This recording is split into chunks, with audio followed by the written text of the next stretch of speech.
आप देख रहे हैं आखिरी चीख शिवा के साथ। तो चलिए बढ़ते हैं आज की एक सच्ची घटना की ओर। दोस्तों, यह एक सच्ची घटना है जब मेरी पहली पोस्टिंग पटना के एक छोटे से डाकघर में हुई थी। यह मेरे जीवन में घटित एक सच्ची और दिल दहला देने वाली घटना है। दोस्तों, वह दिन आज भी मेरे दिमाग में घूम रहा है। तो चलिए बताता हूँ आपको असल में उस दिन हुआ क्या था। मैं रोज़ की तरह ही आज भी डाकघर से चिट्ठियों को लेकर गांव में बांटने के लिए निकला था। मैंने एक एक करके सारी चिट्ठियों को पहुंचा दिया, लेकिन अंत में मुझे एक ऐसी चिट्ठी मिली जिसे देखकर मैं पूरी तरह से सदमे में आ गया, क्योंकि उस चिट्ठी में जो पता लिखा था वहाँ पर कोई व्यक्ति नहीं रहता था, बल्कि उस पर कब्रिस्तान का पता लिखा हुआ था। मैं डर के मारे उस पत्र को वापस लाकर डाकघर में रख दिया। अगले दिन मुझे फिर एक नया पत्र मिला जिस पर वही पता लिखा हुआ था।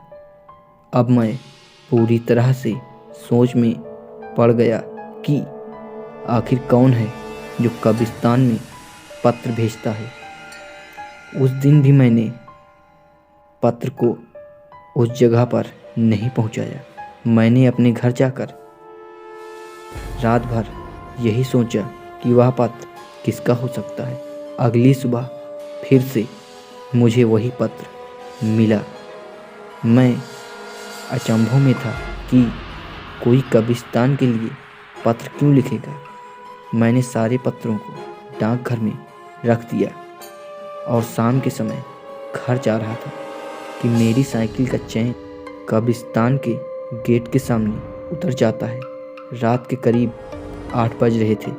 मेरी सांसें थम सी गई थी कि शायद पीछे से कोई भूत न मिल जाए और मुझे मार ही ना दे। मैं साइकिल का चैन बना ही रहा था कि पीछे से एक आवाज़ आई। मैं आवाज़ को सुनकर चौंक गया। वह बोलता है कि तुमने मेरा पत्र क्यों नहीं पहुंचाया। लेकिन मुझे पीछे कोई भी दिखाई नहीं पड़ता है। मेरी साइकिल का चैन तो सही हो गया था, लेकिन अब साइकिल आगे की ओर नहीं बढ़ रही थी, मानो जैसे किसी ने उसे अपने शक्तियों से जकड़ कर रखा हो। मैं पसीने से तर हो गया था और थर थर काँपने लगा था। मेरी साइकिल एकाएक कब्रिस्तान के अंदर जाने लगती है।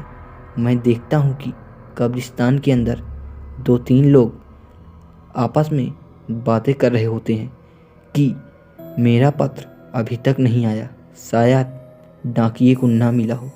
तभी मेरी नज़र उनके शरीर पर जाती है तो मैं पूरी तरह से डर ही जाता हूँ, क्योंकि उनके सभी के पैर उल्टे थे। मैंने बचपन में सुना था कि भूतों के पैर हमेशा पीछे की ओर होते हैं। मैंने तुरंत वहाँ से साइकिल को छोड़कर दौड़कर भागने में ही अपनी अच्छाई समझा और भागते भागते घर पहुँचा। सुबह मैंने जब डाकघर जाकर देखा तो मुझे वे पत्र नहीं मिले जिसमें कब्रिस्तान का पता लिखा था। शायद किसी ने उसे हटा दिया हो, लेकिन अब मैं जान गया था कि यह चिट्ठी किसी और की नहीं, उन भूतों की है। कुछ दिन बीत जाते हैं, मुझे फिर से उसी पते पर एक पत्र मिलता है। इस बार उसके साथ एक बॉक्स भी था। मैंने चिट्ठी और बॉक्स दोनों को ले लिया और सोचा कि आज देखता हूँ कि इसमें क्या लिखा है और डिब्बे में क्या है।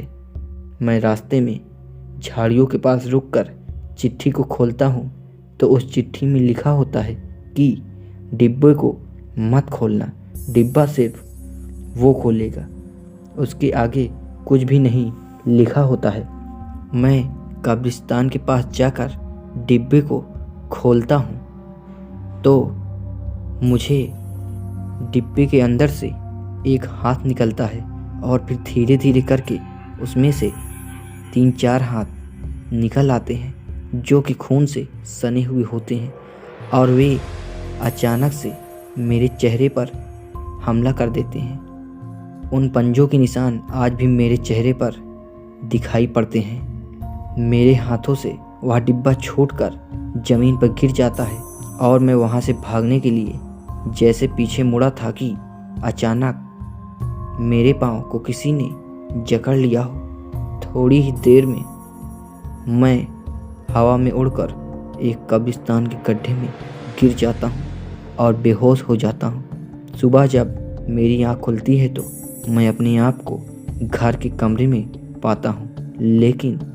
तब से मैंने कान पकड़ा कि जो भी हो, मैं आज के बाद किसी दूसरे की चिट्ठी नहीं पढ़ूँगा। मैंने लगातार उस जगह पर 25 बार चिट्ठियों को पहुँचाया। वहाँ पर मैं चिट्ठी रख देता था। दूसरे दिन चिट्ठी गायब मिलती थी। मुझे आज तक पता नहीं चला कि वह चिट्ठी आखिर ले कौन जाता था और भेजता कौन था।